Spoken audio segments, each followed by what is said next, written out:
I have condemned unequivocally the horrifying and unprecedented 7 October acts of terror by Hamas in Israel. Nothing can justify the deliberate killing, injuring, and kidnapping of civilians or the launching of rockets against civilian targets. All hostages must be treated humanely and released immediately and without conditions.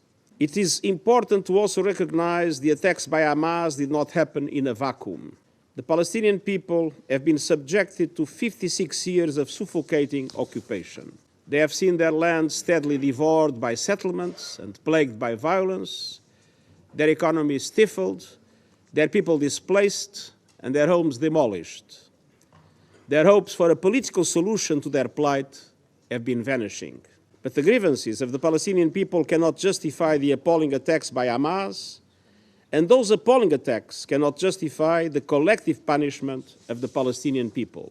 We must demand that all parties uphold and respect their obligations under international humanitarian law, take constant care in the conduct of military operations to spare civilians, and respect and protect hospitals, and respect the inviolability of UN facilities, which today are sheltering more than 600,000 Palestinians. Protecting civilians can never mean using them as human shields.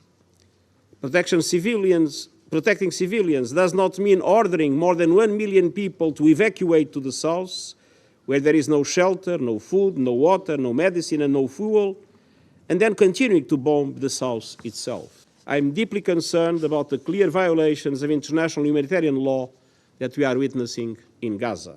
Let me be clear, no party to an armed conflict is above international humanitarian law.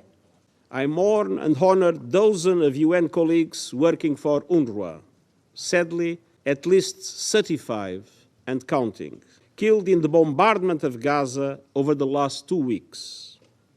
I owe to their families my condemnation of these and many other similar killings.